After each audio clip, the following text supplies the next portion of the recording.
रामचरितमानस एक साहित्य है, काल्पनिक है। आप राम को काल्पनिक बता रहे हैं?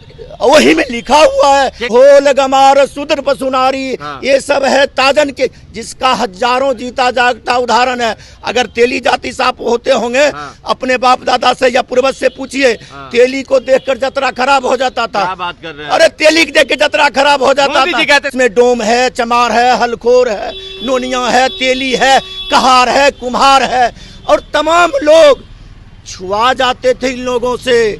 पासमान से हड्डी छुआ जाता था, पत्थर भी छुआता था। उसी का ये पोषक है आरएसएस और बीजेपी वाले। तुलसीदास जी लिखे हैं, भय प्रकट कृपाला दीन दयाला कौशल्या हितकारी। सनातन वंशज का विरोधी ये भारतीय जनता पार्टी के लोग हैं, आरएसएस के लोग हैं। ये तमाम सनातन वंशज को ये रामचरितमानस के नाम पर कत्लेआम करवाने का काम किया जा रहा है। रामचरितमानस पोटेशियम साइनाइड है, एक तरह का जहर जिसको चखते के साथ इंसान इस दुनिया को छोड़कर चला जाएगा। ये हम नहीं कह रहे हैं, ये कह रहे हैं कौन? बिहार के शिक्षा मंत्री चंद्रशेखर जी।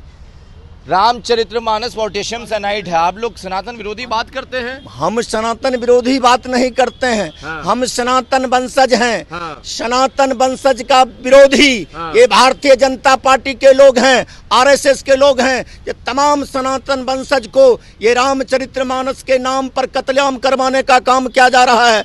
आप 1992 की घटना याद कीजिए। और ये रामचरितमानस किस काल में लिखा गया, क्यों रामचरितमानस का रचना हुआ? भारत में दो समुदाय के बीच कत्लेआम हो रहा था। दो प्रथा को मानने वाले शिव भक्त और राम भक्त के नाम पर कत्लेआम हो रहा था। उस समय हमारे देश का शासक, भारतवर्ष के शासक अकबर थे।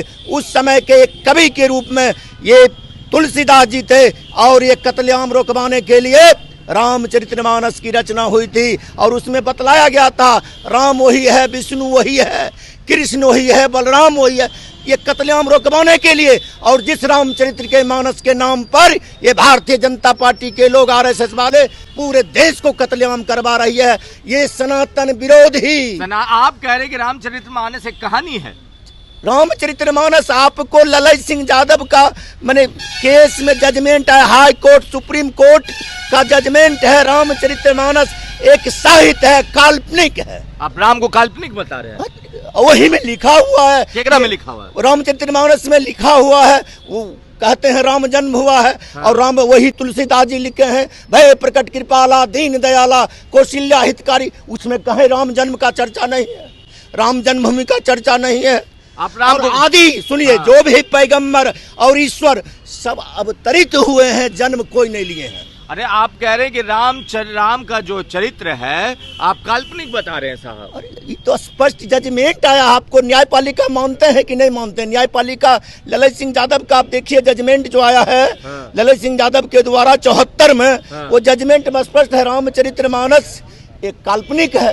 रामचरितमानस कह रहे हैं कि सैनाइड है, कभी कहते हैं कूड़ा कचड़ा है। आप लोग आप बताइए। ढोल गमार सुद्र पसुनारी, ये सब है ताजन का अधिकारी। और इस देश में 85% शूद्र लोग हैं।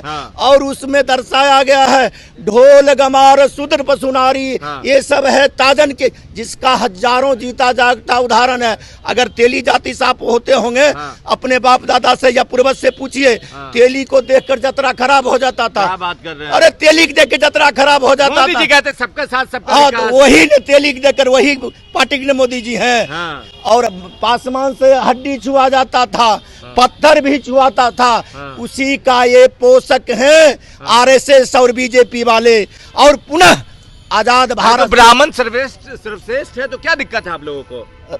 अरे विचारधारा सर्वश्रेष्ठ होना चाहिए ना। ये कौन हम तो कहे सनातन वंशज हम लोग हैं, ये सनातन विरोधी लोग की बात हम रखे हैं। आप लोग नकली हिंदू हैं। सनातन विरोधी वंशज के लोग की बात रखे हैं हम सनातन वंशज हैं।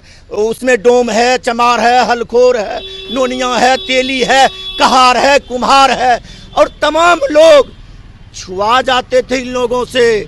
और यही आरएसएस वाले, बीजेपी वाले का देन है जो अखंड भारत खंडित हुआ। पुनः इस देश को खंडित करने का कार्य भारतीय जनता पार्टी के लोग कर रहे हैं। आप लोग कह रहे हैं सनातन वंशज हैं, कैसे सनातन वंशज भाई जो कहते हैं कि रामचरितमानस से तमाम कूड़ा कचरा है? तमाम दुनिया में सनातन धर्म था। जिस सनातन धर्म से ये धर्म बना, वो धर्म बना, वो धर्म बना। मुस्लिम भी हमारे सनातन वंशज हैं और हम भी सनातन वंशज हैं। जैन धर्म मानने वाले भी सनातन वंशज हैं, बौद्ध धर्म मानने वाले भी सनातन वंशज हैं। ये सनातन वंशज विरोधी हैं भारतीय जनता पार्टी के लोग।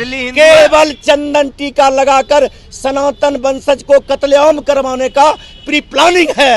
आप कह रहे हैं कि चंदन टीका लगा के नफरत सनातन वंशज को कत्लेआम क्या? जब अब राम, हिंदू मुसलमान, हिंदुस्तान पाकिस्तान राम के मंदिर के नाम पर पूरे देश को कटवा रहा है, नहीं ये सनातन विरोधी नहीं है, सनातन वंशज विरोधी नहीं। राष्ट्र बनेगा, दिक्कत है आप लोगों को? हम लोग कौन हैं? हमको कटवा कर ये पूरे भारत के 85% लोग को कटवा कर राष्ट्र बनाइएगा, कुल को कटवा कर राष्ट्र हिंदू राष्ट्र बनाइएगा। बनेगा तो क्या दिक्कत है? अरे ये तो विदेशी दलालों का बात है। ये तो विदेशी हुकूमत इस तरह से हमारा देश को खंडित करके बंटवारा कर दिया। वही विदेशी दलाल के रूप में अभी इस नाम पर चल रहा है, देश को तोड़ने का काम कर रहा है। शास्त्री हिंदू राष्ट्र बनाने निकल गए। अरे देश को तोड़ने वाला लोग ही सब है। 85% जो शोषित पीड़ित दलित वंचित वर्ग के लोग हैं। हम लोग सनातन वंशज इसको कटवाने का प्लानिंग रच रहा है। रामचरितमानस को आप लोग मानते हैं कि नहीं?